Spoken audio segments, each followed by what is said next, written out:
Una vez, el director chileno Ignacio Agüero definió el cine como una aventura. Y esto, aunque a simple vista suene poco concreto, guarda en realidad una visión hermosa. Me gusta el cinearte, cine alternativo.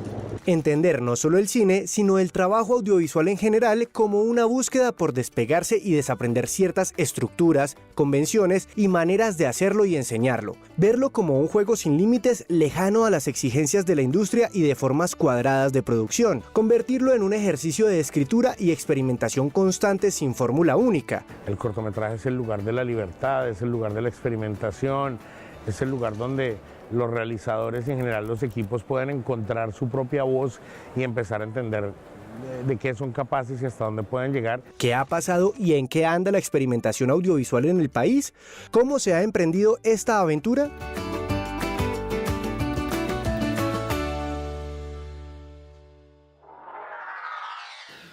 En el país son muchos los artistas que se han arriesgado a romper el molde y han logrado crear cine, documentales, series, cortos, videos musicales, entre muchos otros productos que logran retratar o crear cultura desde narrativas poco convencionales. Hoy el programa está dedicado a la experimentación en el mundo audiovisual. ¿Qué tan difícil es hacerlo en Colombia? ¿Qué mundos se han creado desde estos formatos? Mi nombre es Camila Wills. Y yo soy Cristian Briceño. Y juntos les damos la bienvenida a Toma el Control.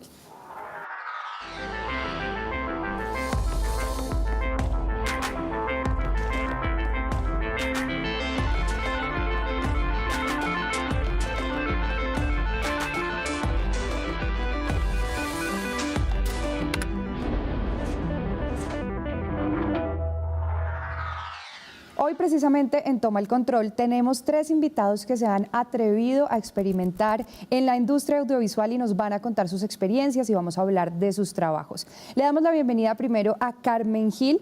Ella cuenta con una amplia experiencia en creación de proyectos multimedia e interactivos enfocados en el uso de video en tiempo real. Es fundadora de los colectivos Retrovisor y La Quinta del Lobo y actualmente es curadora de Voltaje. Bienvenida a Toma el Control. Muchas gracias por venir. Muchas gracias por la invitación.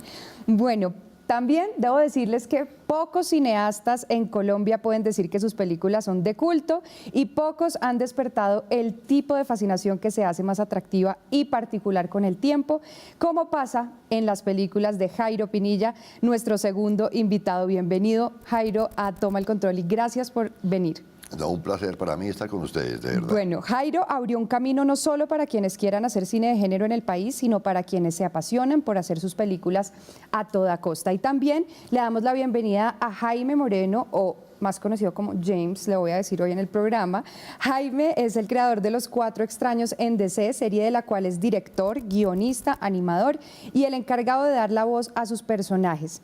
Es publicista, es melómano y además trabajó en esta casa de Canal 13 presentando el programa de La Escena también, ¿no? ¿Cómo estás? Bienvenido, muy contento James. de estar nuevamente acá en casa, me siento muy bien.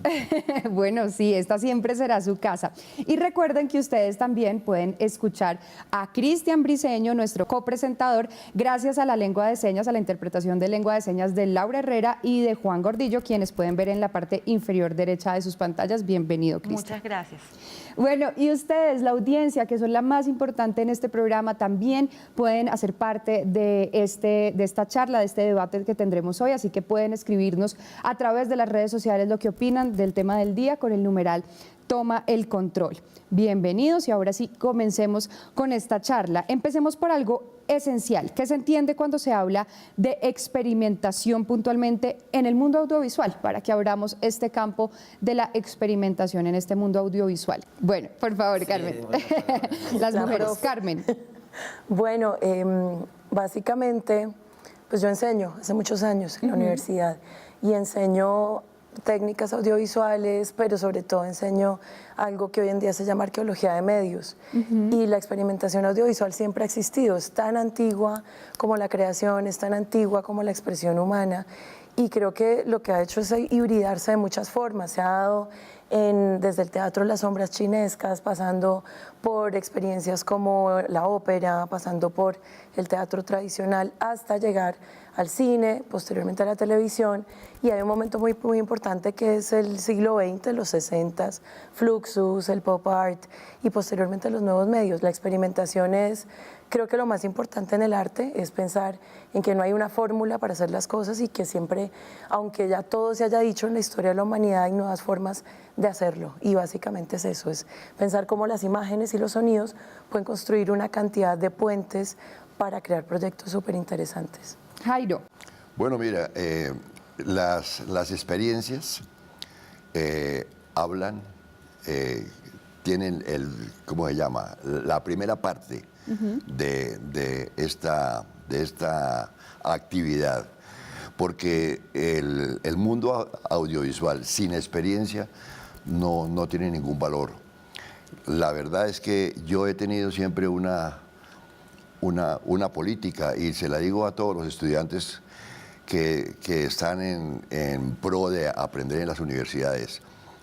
Hay muchos que aprenden a nadar por correspondencia y cuando se meten al agua se ahogan.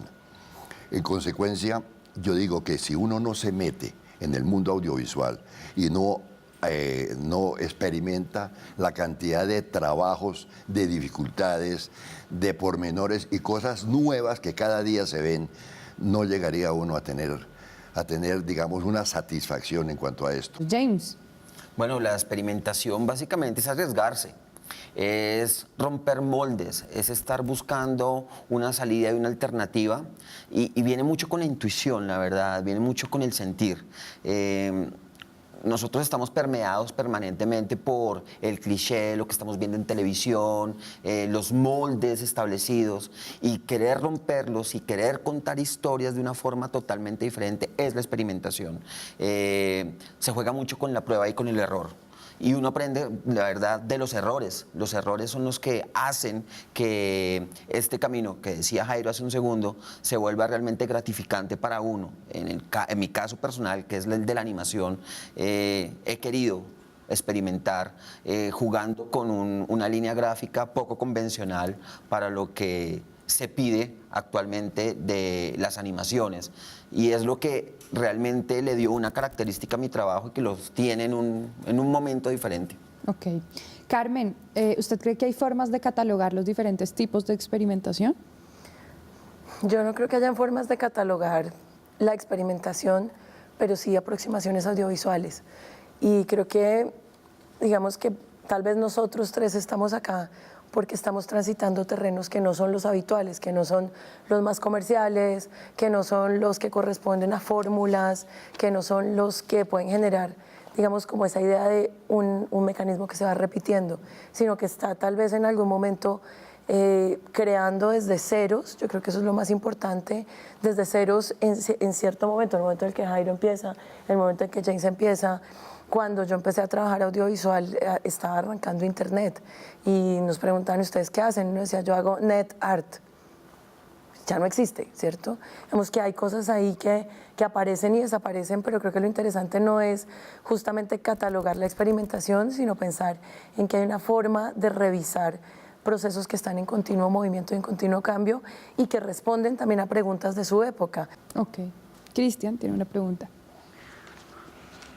Desde la experiencia de cada uno, ¿qué tan abierta ha sido la creación y el consumo de formatos experimentales audiovisuales en Colombia? ¿Creen que las personas tienen las herramientas para poder consumir de manera óptima este tipo de productos? James. Bueno, yo creo que la tecnología nos ha puesto mucha facilidad y se ha vuelto bastante amigable en el momento de crear. Hablábamos hace unos segundos con Jairo, la parte de la animación.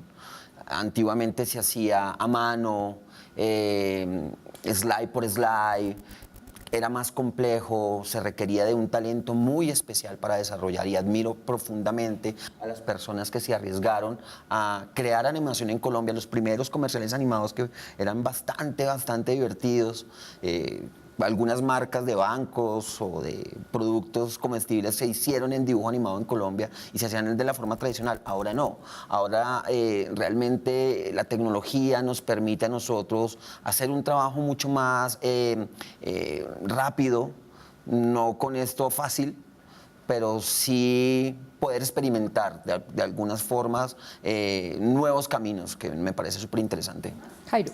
Mira, es muy importante saber que en los pasos que hay en los audiovisuales, más que todo en el cine, hablando de mi campo, el comienzo del cine, los pasos que ha dado o que se dan en la producción cinematográfica han tenido unos escalones bastante elevados.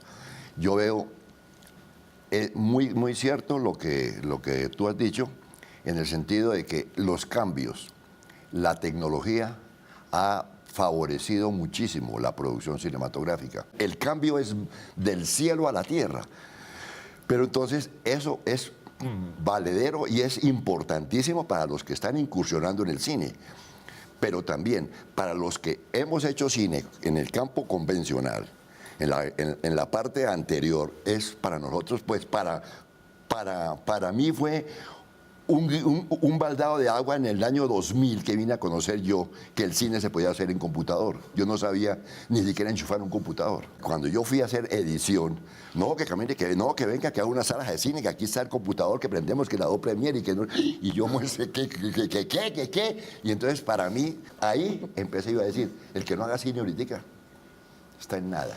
Y el que hizo cine en su época como lo hizo, pues es un talento impresionante, porque es que ahora, muy difícil, al ser más fácil, de pronto, pues no digo que no se reconozca el talento ni el trabajo, pero pues es otra cosa. Sí. Carmen. Bueno, yo creo que es un terreno, y toda esa pregunta uno podría hablar mucho, pero creo que sí hay cosas que son muy interesantes, y es esa posibilidad que hemos tenido en los últimos años de producir, de que más gente tenga acceso, pero también se tienen que crear los espacios para ese acceso, porque normalmente el círculo en el que se mueve el audiovisual en Colombia y en muchas ciudades del mundo es un círculo que se queda en la superficie, ¿cierto? Que se quedan los productos que corresponden a unas dinámicas que son de fácil consumo, pero en un momento en el que tú tienes un montón de gente en universidades independientemente produciendo, se crean unas necesidades también de circulación, y también se ha tratado de hacer mucho en los últimos años, que creo que es una cosa interesantísima, crear espacios. Yo me volví curadora por accidente. Me invitaron a hacer una muestra y dije, bueno, pero yo no soy curadora. ¿Qué significa ser curador?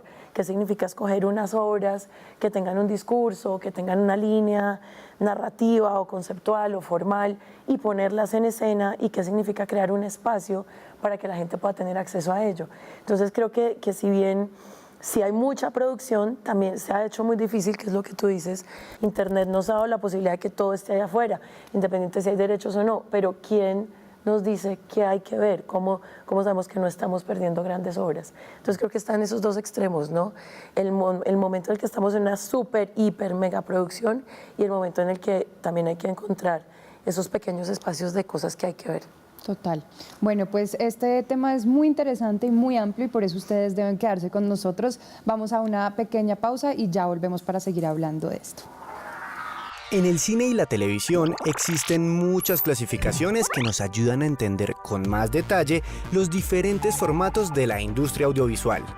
Por el lado del cine podemos empezar esta clasificación según su duración. De aquí se derivan los nombres: cortometraje, mediometraje y largometraje. También existe un término filminuto, que como su nombre lo indica, tiene una duración muy corta. Otra forma de clasificar el cine y la televisión depende de los rangos de edades de la audiencia. Los presupuestos y la financiación también son un factor fundamental en la categorización de formatos cinematográficos. Por ejemplo, el cine comercial tiene como objetivo el gran público y suele ser financiado por los grandes circuitos comerciales y de producción, mientras que el cine independiente hace referencia a todas las películas que se realizan al margen de los circuitos comerciales y de producción habituales. Al no tener compromisos comerciales, sus temáticas son más libres y más polémicas, pero esto hace que su exhibición sea más limitada. El cine clase B y clase C hace referencia al cine comercial de bajo presupuesto y baja calidad, que se incrementó en la década de los 80 como programación de relleno durante la expansión de la televisión por cable. La temática y la técnica son quizá las formas más conocidas de clasificación de formatos y es por eso que tanto en cine como en televisión encontramos la ficción, el documental, el falso documental, el cine experimental, el cine de animación. Por último, tenemos el cine de autor, donde el director tiene un papel preponderante, que ignora muchas veces las presiones y las tendencias de la industria y que logra dejar una impronta propia dentro de la obra.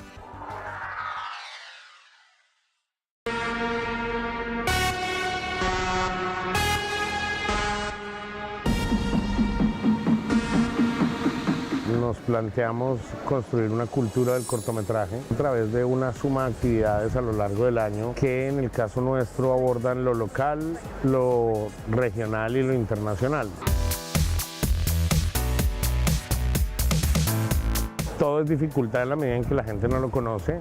Es dificultad, pero al mismo tiempo entrega una cantidad de satisfacciones. Permite que uno se dé cuenta que la gente no es que no quiera los formatos diferentes o no habituales, sino que lo que la gente tiene es un desconocimiento sobre sus posibilidades y sobre la, digamos, magia que pueden llegar a encontrar en ellos.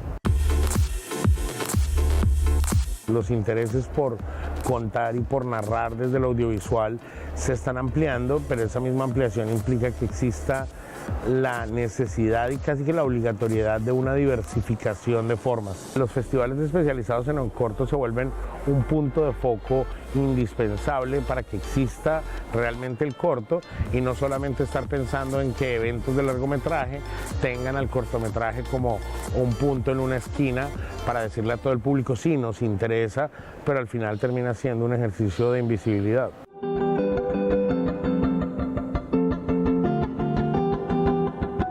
En efecto, no existen grandes posibilidades de recuperación de dinero directamente, pero sí existen formas de hacer viable los cortometrajes y la continuidad a partir de ejercicios de coproducción, de los apoyos y estímulos del Estado, de las mismas oportunidades que dan los festivales. Y yo creo que con el tiempo cada vez más existirán ventanas que impliquen la posibilidad de una monetización del corto, pero no creo que se vaya a volver un lugar desde el cual se vayan a generar recursos excesivos. Eso es una dificultad, pero que al mismo tiempo está combinada con una situación que termina siendo muy interesante, y es que la audiencia se está trasladando de las pantallas fijas a las pantallas nómadas. Y las pantallas nómadas, como el caso de los celulares o los tablets, esto hace que existan entonces posibilidades más amplias de que plataformas empiecen a comprar los cortometrajes como una posibilidad de ofrecer, digamos, un rango más amplio de contenidos y que la gente quiera quedarse en esas plataformas para tener ese tipo de consumos. Y creo que los cortos deben buscar en ese lugar y en ese, digamos, en esa brecha que se está abriendo la posibilidad de encontrar una oportunidad de comercialización.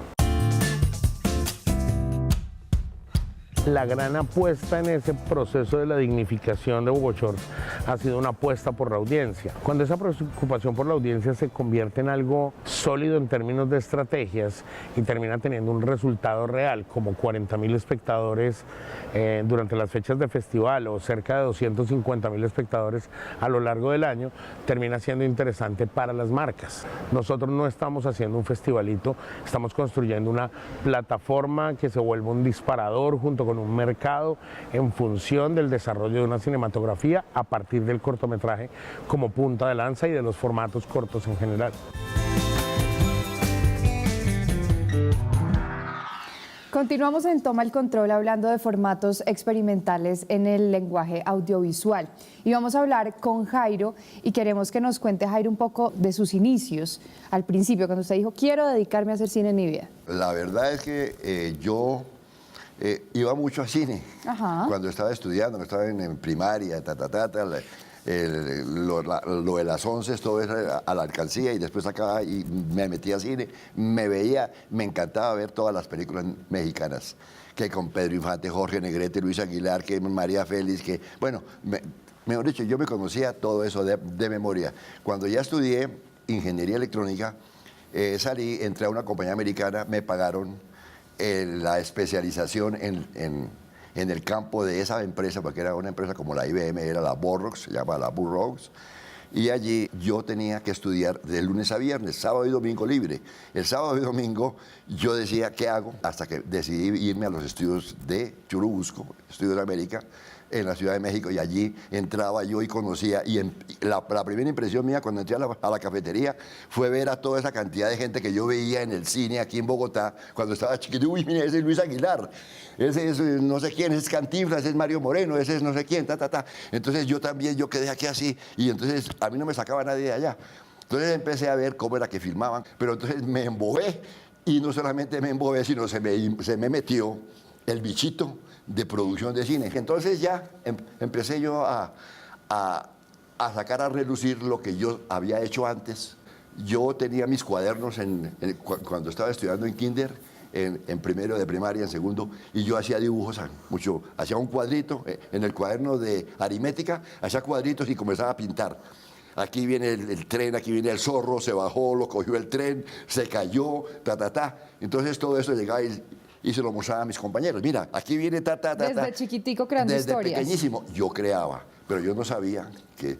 Entonces aquí cuando ya vi cómo se hace cine, y yo voy a crear, y entonces yo tenía dentro de mí un trauma un poquitico pesado, que fue cuando yo estaba estudiando, el papá de un compañerito de 6, 7 años se pegó un tiro y se mató.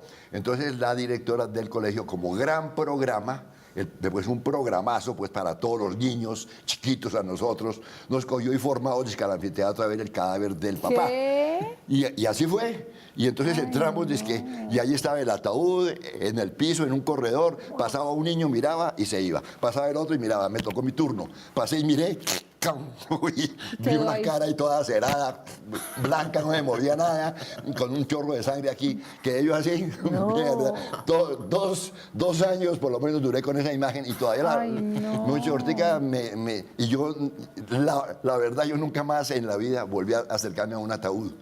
Entonces, a mí me daba mucho miedo eso. Entonces yo dije, romantico, a mí me da miedo. Yo paso por frente a un anfiteatro y le doy la vuelta a la manzana. Entonces yo dije, espere, verá. Entonces hice un guión. Voy a escribir un guión con lo que a mí me da miedo. Y escribí un libreto para una película de largometraje, después de que ya había hecho varios ensayos aquí, con cortos y medios y escribí un largometraje que se llamaba Funeral Siniestro. En consecuencia, yo era feliz con mi funeral siniestro, y la verdad que era debajo del brazo, 4 años, 5 años, buscando una persona que tuviera plata. Entonces, además de aprender a hacer cine, tuve yo que aprender a ser un berraco para ser vendedor. Es muy emocionante, ¿no?, oírlo contando todas estas experiencias y estas anécdotas, pero hablemos ahora, Carmen, de su caso, de su experiencia, porque el desarrollo audiovisual suyo ha estado mucho más ligado a las artes plásticas, electrónicas y del tiempo. Cuéntenos cómo ha abordado usted la creación de esta interrelación y estos... Bueno, yo entré a estudiar arte porque pintaba bien, digamos que esa es como la lógica de mucha gente que va a estudiar arte, y en la primera semana de clases encontré una clase que era de medios electrónicos, de imagen digital. Y básicamente eso marcó mucho como mi trabajo en la universidad, que es Los Andes, que es donde dicto clases también, porque realmente fue un eje para la creación electrónica en Colombia y, digamos, en Latinoamérica. También, por otro lado, yo siempre he querido hacer videoclip y siempre he estado muy cerca de la música, siempre he trabajado con músicos, y básicamente una cosa llevó a la otra, ¿no? Como que mi arrancada en la universidad fue ese momento de los 90s en el que los medios llegaron a Bogotá, en el que se empezó a crear toda una comunidad que hacía proyectos de CD-ROMs interactivos, cosas para internet. No había video digital todavía porque no habían plataformas. Digamos que cuando me gradué yo, que fue final de los 90s, ya se empezó a hacer video digital.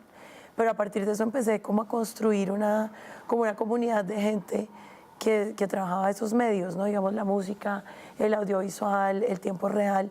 Y ya para el 2000 y pico, bueno, yo trabajé en tiempo en publicidad, no lo vuelvo a hacer. Es unas cosas que aprendí mucho, pero no lo vuelvo a hacer. Yo soy publicista. Pero no lo es. No lo hago, sí. Ejercer es otra cosa. Pero bueno, sí, uno aprende un montón de cosas, pero para mí siempre ha estado la búsqueda en lo experimental.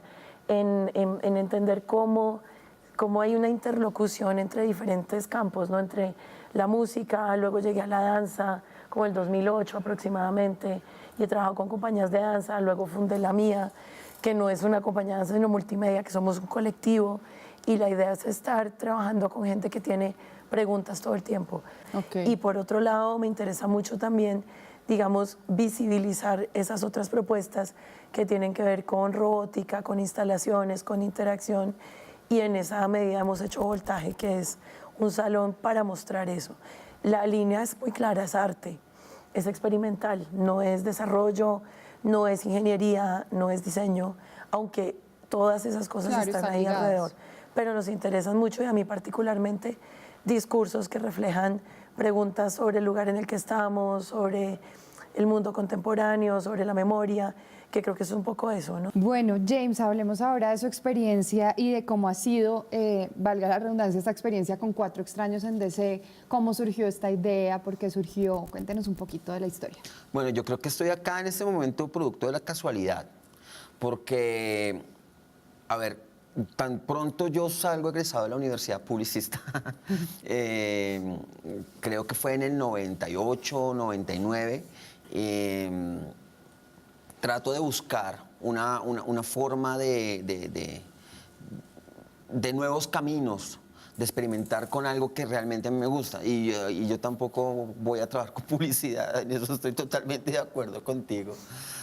No era lo mío al final de cuentas, pero yo quería buscar formas creativas de expresión. Y por aquella época yo estaba muy permeado.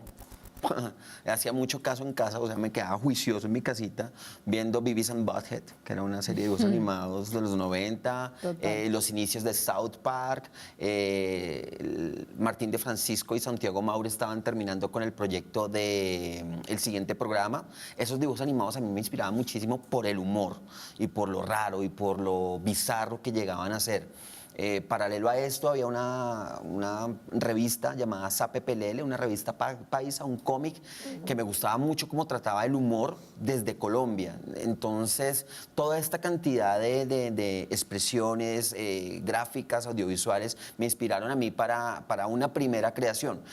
Pero lo interesante del asunto es que yo no la hice pensando en, ok, voy a crear esta serie de dibujos animados porque algún día quiero llegar a estar en tales pantallas o tener cierto tipo de reconocimiento. No, lo hice para mí y para dos amigos. O sea, mi objetivo era sentarme, experimentar, porque yo aprendí mientras animaba, experimentar con las figuras, con una línea gráfica que me pareció bastante interesante en su momento por lo rara. Y empezar un lunes y el viernes estar mostrándole a dos amigos míos el desarrollo que había creado, clips súper cortos, y reírnos de eso toda la semana. Y entonces eso me inspiraba a mí para hacer el otro y el otro y el otro. Cuando me di cuenta, yo ya estaba creando una serie, dándole vida a unos personajes que se inspiraban mucho en mí. Cada uno de los personajes de los Cuatro Extraños en DC nacen a través de mí. Yo creo que soy los cuatro en uno, porque yo hago las voces, así como decía Jairo ahora. Yo fui mi propio estudio de audio y yo grababa mis voces aparte y yo buscaba, o sea, todo hasta el momento lo he hecho con mis propios recursos. Le di voces a los personajes, me arriesgué a generarle las voces y a modular 4 voces totalmente diferentes, pues porque yo no tenía cómo pagar la producción de 4 personas diferentes, una persona que hiciera de boyacense o de muy gomelo, o de metalero o de chocuano. Entonces esto me llevó a mí a darle vida a estos personajes a través de tanta experiencia con el mundo de la música, con la herencia de familia, con lo que yo veía en mi entorno, y nacen los Cuatro Extraños en DC. Y aún sigo con ellos haciendo de lo que se me ocurra, porque eso es lo chévere de experimentar con el audiovisual. Tú no tienes límites, es lo que se te ocurra y no tienes ningún marco convencional que te esté diciendo tienes que hacerlo así o así o así. Yo hago como a mí me gusta, como yo creo que está bien y como yo me siento feliz. Ha tenido cierto reconocimiento y una cantidad de gente que sigue la serie. A mí me parece que es muy chévere y soy siempre y voy a estar muy agradecido con esas personas que se divierten con el humor. Pero el día que no estén ellos, y sigan estando las 2 personas para las cuales yo creé esa serie, yo voy a ser feliz. Ellos vivirán siempre que yo esté contento y que yo esté feliz con lo que yo hago. Bueno, maravilloso y felicitaciones porque estas historias son demasiado inspiradoras. Cristian tiene una pregunta. Estoy sorprendido con la experiencia de cada uno de ustedes, todo lo que han trabajado. Yo soy bailarín de danza contemporánea, también soy artista y me interesa mucho este tema. Tengo una pregunta para los dos. Sabemos que durante mucho tiempo la tecnología no ofrecía las posibilidades que en este momento tenemos. Ahora podemos decir que es todo más fácil, pero ¿qué dificultades encontramos en este momento para experimentar? Grave y muy interesante esa pregunta, porque cuando había dificultad para hacer las cosas, tenían más mérito.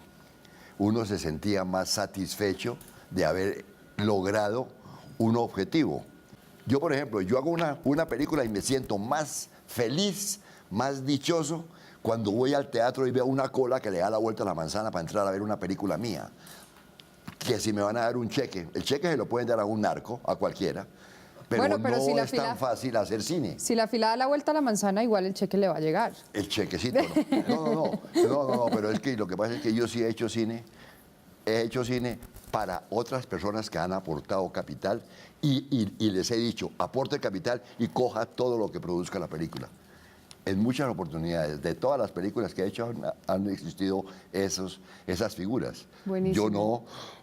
Yo no pienso, en el momento en que yo hago una película, yo no pienso en cuánto me voy a ganar y esto y lo otro. No, yo pienso es en que yo voy a lograr lo que yo quiero, tal cosa. Uy, me salió exacto, así es, así era, ta. Voy a convencer. Cuando yo voy a la sala de cine y están pasando una película mía y yo me subo a la sala de proyección, yo oigo los gritos y la gente y tal, digo yo, qué berraquera. Me encanta. Estoy logrando mi objetivo, pero tuve un éxito y me encanta. Ay, me encanta su manera de pensar, de verdad. James. Yo trato de reflejar la realidad de una sociedad colombiana tal cual es. O sea, la dinámica de una persona que monta en Transmilenio es una y la que muestran las telenovelas o el cine convencional es otra, pero lo que muestran los medios alternativos realmente es la realidad, es lo que está pasando, es la interacción real y a eso juego yo. Obviamente buscando la comedia, obviamente buscando el humor permanentemente con cada una de las cosas que yo hago. Eso ha sido difícil. Hay que ser muy inteligente porque manejar este humor tan abierto, tan adulto, no es para todo el mundo y hay que ser muy inteligente. Y eso lo aprendí también por el camino, por ejemplo. Antes podría llegar a ser un recurso de humor. Ahora se piensa muy bien para utilizar cada palabra en cada momento y que no sea simplemente algo por salir del paso porque lo hace súper tonto, pero complicado ha sido esa cuestión del humor. Bueno, pues nosotros ya en unos instantes vamos a seguir hablando de este tema y ustedes pueden seguir opinando en las redes sociales con el numeral Toma el Control. Vamos a una pausa y ya volvemos.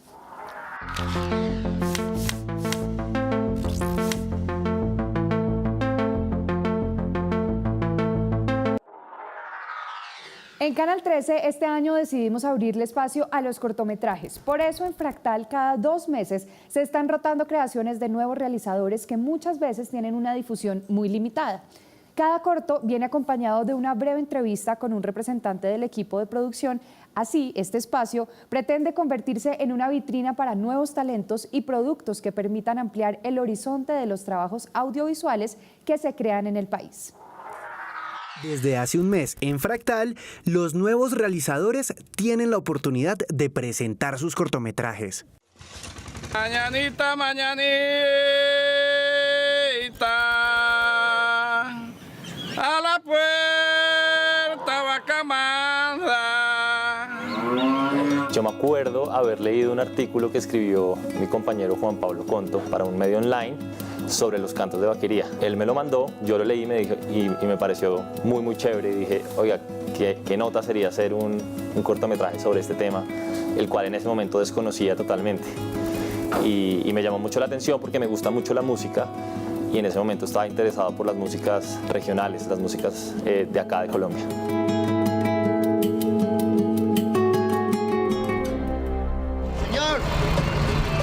¡Señor!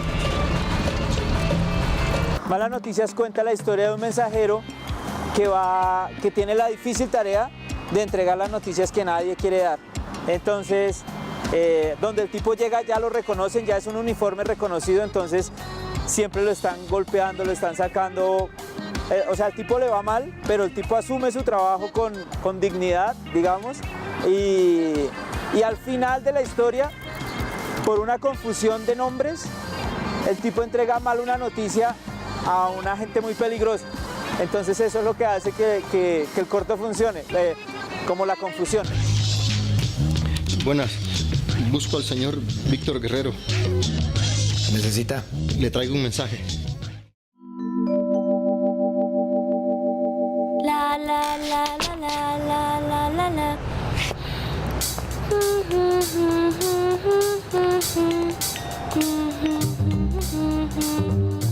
La sinopsis es una chica naranja que vive en una ciudad morada.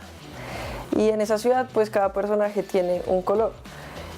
Y las agresiones a otro personaje se demuestran o se evidencian manchando a los otros personajes del color de cada personaje.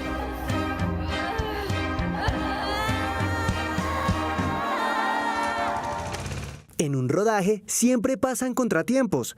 Veamos qué han tenido que sortear durante su creación audiovisual. Cada viaje que hago cuando hago cortometrajes, este no es el primer cortometraje que hago, que tener la oportunidad de ir a conocerlos y de adentrarse en eso es súper importante y enriquecedor para la carrera que uno hace como realizador, como documentalista.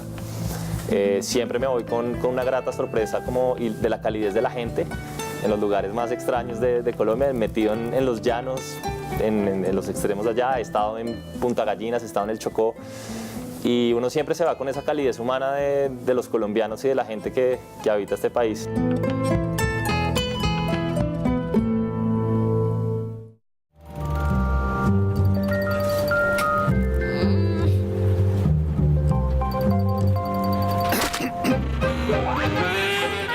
Es chévere también en ese momento como darse cuenta que lo que uno hizo pues de alguna forma tiene una retroalimentación. La la la la la la la la la.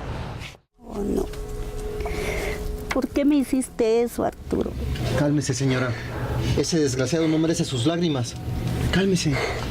Pero no le nombres desgraciado.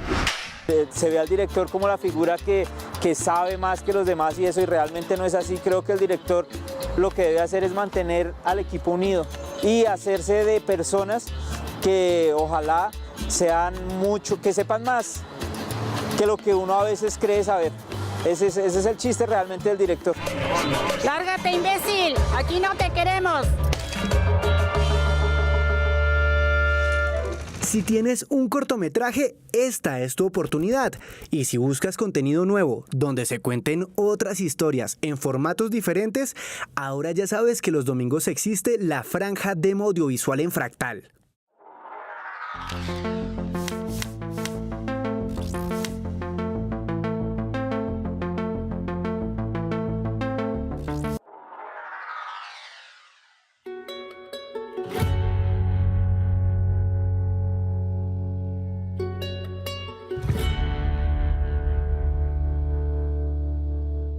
Bueno, pues nosotros somos Caldo de Cultivo, yo soy Unai. Yo soy Gabriela.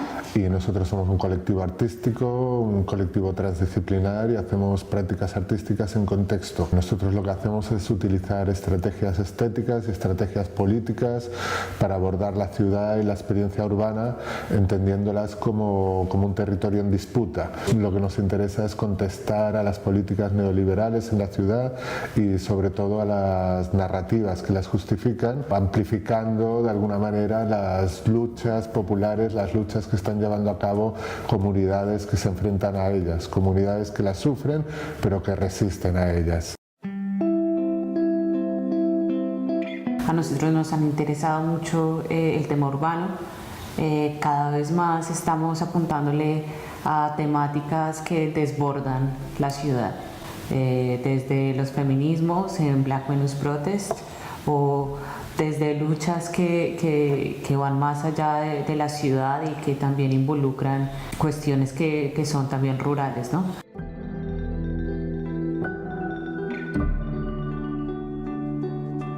Nosotros hemos trabajado en Detroit, hemos trabajado en Polonia, en Varsovia, en Dansk, hemos trabajado en España, incluso en Colombia hemos trabajado en ciudades que no son la nuestra, como Medellín o como Cali. Incluso dentro de Bogotá a veces trabajamos en barrios como La Perseverancia, el Santa Fe, que no son nuestros barrios. Definitivamente nosotros entendemos cada uno de los lenguajes artísticos, no solo como un medio, sino nos interesan más las mediaciones, es decir, qué hacen esos videos, o qué hace una instalación, o qué hace un performance, ¿no? ¿Qué producen otros?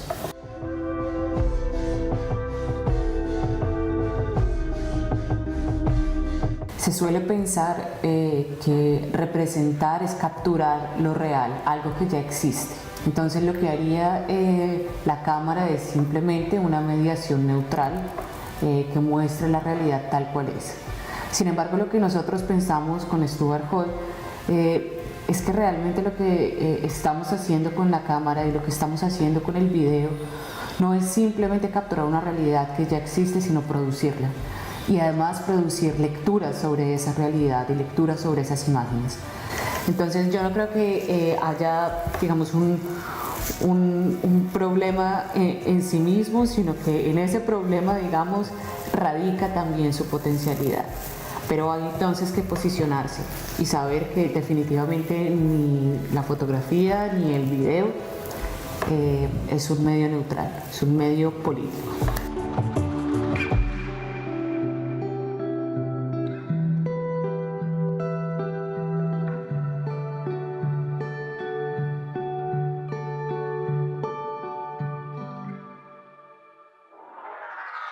Carmen, cuéntenos cómo se ha transformado las artes electrónicas y del tiempo en el país. Bueno, Colombia es tal vez uno de los lugares donde más experimentación ha habido, desde, digamos, los 70s en videoarte y posteriormente a partir de los 90s en todo lo que es lo que ya hablábamos, web, interactivos. Hoy estamos en un punto que es súper interesante porque no es solamente un trabajo que tiene que ver con instalaciones o con puestas en escena o con proyectos, digamos, megaproyectos, sino que también es un referente conceptual y formal. Un poco lo que dicen Jairo y James. Creo que trabajar en Latinoamérica tiene una cosa muy importante y es que la tecnología sí llega a lo mejor, llega a lo más nuevo, pero hay mucha recursividad en cuanto a pensar también cómo hacer con lo que sabemos o aprender a hacer desde ceros, ¿no?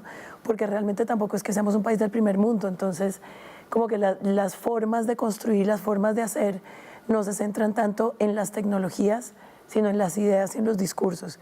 Y las tecnologías se están replanteando continuamente, ¿no?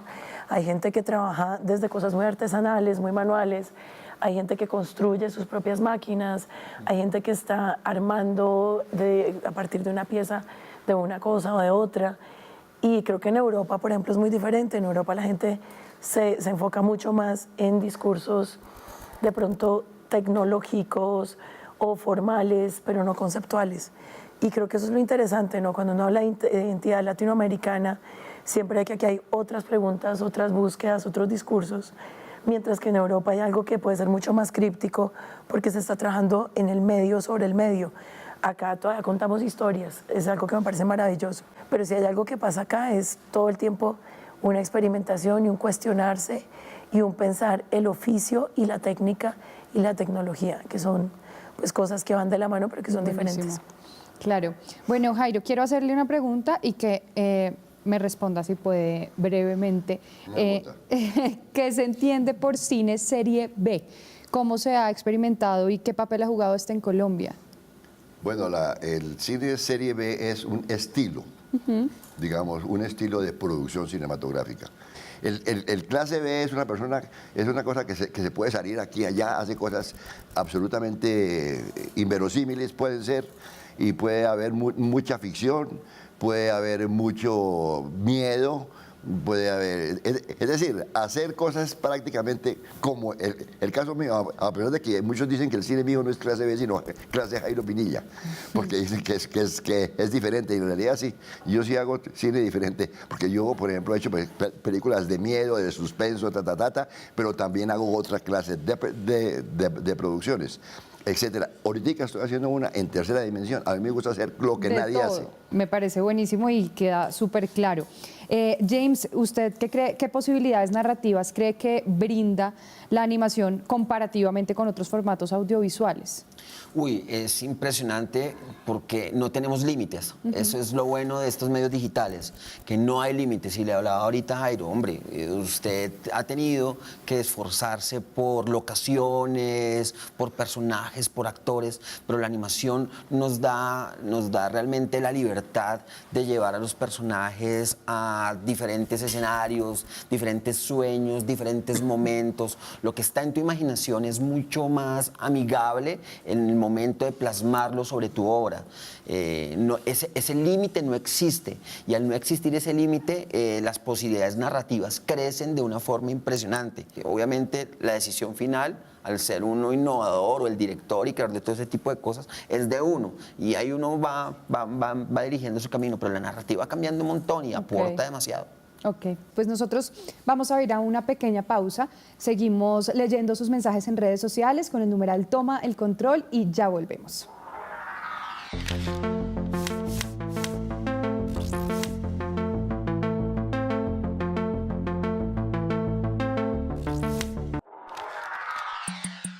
Sí, me gusta ver cine. Soy escasa cineasta por la carencia de tiempo. No sé, la ficción me gusta mucho.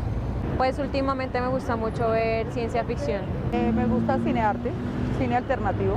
Pues es como algo alternativo, diferente a la realidad actual y todo eso. Cómics también me gustan, en general. En el cinearte, pues se salen del contexto comercial, uno. Segundo, pues es un cine muy profundo, académico, científico. Generalmente veo lo que está en cartelera, pero también busco otros medios para ver cine. Pues es como primera de encuentro, siempre al cine o en internet. Todas son muy hermosas en cinearte. Continuamos en Toma el Control. Lastimosamente, Carmen tuvo que ausentarse, pero le damos las gracias por haber venido a Toma el Control y nosotros continuamos esta charla con James y con Jairo. James, ¿qué cree que le está faltando a Colombia a nivel de experimentación? Bueno, experimentar es arriesgarse, y la gente tiene que arriesgarse y tomar decisiones muy fuertes, económicas. Tienen que ver muchísimo con lo económico. Los fondos y las convocatorias han estado ahí, pero hay un desconocimiento de estas convocatorias. Las vemos permanentemente, convocatorias para animación, para proyectos institucionales, para proyectos de educación, pero no hay un desconocimiento grande. Eso limita una cantidad de cosas. Yo tengo que destacar otros creadores que se han arriesgado a hacer sus propias leyes y a generar sus propias productoras. Soy Vida Pública es una de las series mejor elaboradas en este país, que cuenta con un director muy creativo, Carlos Montoya, y un grupo de chicos muy juiciosos. Y yo quiero que sigan creándose muchos extraños, muchos Soy Vida Pública, porque a la larga son los que nos permiten a nosotros visibilizarnos. Claro, nosotros estábamos tal vez en el underground, escondidos, pero entre más series haya, más gente esté hablando de la animación, más gente esté hablando de la animación experimental, pues nos vamos a hacer visibles los que hemos empezado con este camino, que ha sido pues... difícil. Sí, claro. Bueno, Cristian tiene una pregunta para terminar. Tengo la pregunta final para ambos. Quisiera retomar el tema de cómo esto permite visibilizar a la cultura colombiana. ¿Qué creen que hace falta? ¿Cómo ven a futuro la experimentación? ¿Qué creen que va a ocurrir en un tiempo con este tema? Bueno, ¿cómo se visibiliza la cultura colombiana? Es de lo más divertido que me ha pasado. visibilizar el entorno colombiano. De hecho, Cuatro Extraños en DC nace por eso, porque buscan visibilizar eso que no se cuenta tanto en la cotidianidad, y es la cotidianidad oculta, la que no decimos, no nos da pena, la plaza de mercado, movernos en Transmilenio, eso hace parte de la cultura, y qué rico poderla mostrar de una forma diferente. Creo que esa es la identificación que hace Cuatro Extraños en DC más interesante, esa identificación y unirse con códigos que dice, mi mamá era así, mi papá era así, así era mi abuelo, así era mi tío, así soy yo con mis amigos. Se representan, se ven reflejados en dibujo animado, y eso ha sido un éxito para los Cuatro Extraños en DC, mostrar la cultura. Hay mucho camino por recorrer y mucha investigación por hacer, porque hasta el momento los extraños están centrando en un paisa, en un chico de Bogotá, en un chico de Chocó, en un chico de Boyacá, y en esa interacción. Pero Colombia es mucho más que eso, y la cultura colombiana es mucho más que eso, la cultura costeña es mucho más que eso.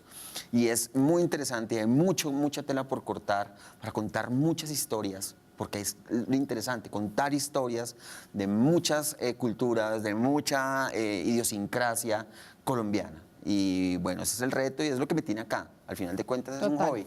¿Usted qué opina, Jairo, acerca de lo que preguntó Cristian? ¿Cómo ve el futuro de la experimentación audiovisual en Colombia? Yo veo que ya se han dado unos pasos gigantes en cuanto a la producción cinematográfica y la experimentación. Ya los experimentos están pasando, ya hay más profesionalismo en la realización de ciertas películas. Veo un peligro grave en la producción cinematográfica, porque en este momento la mayoría de los que están tratando de hacer cine están utilizando mucho efecto, y se está perdiendo la naturalidad de lo que es la producción cinematográfica como séptimo arte. Entonces ya uno se sienta a ver una película y es como si estuviera jugando maquinitas, porque está todo el mundo utilizando y exagerando y abusando de la tecnología. En consecuencia, yo aconsejo que no abusen de los efectos especiales ni de la tecnología, sino que le den que siga la misma naturalidad. Bueno, pues ya saben estos consejos de este maestro. De verdad, muchísimas gracias. Fue un placer escucharlo, oír sus historias, oír su experiencia. De verdad, muchas gracias, don Jairo, por habernos acompañado en Toma el Control. James, lo mismo para usted. Muchas gracias y bienvenido siempre. Muchas gracias. Sin creatividad y sin arriesgar, los productos audiovisuales no son posibles. Hay que buscar romper los moldes y encontrar formas diferentes de contar historias.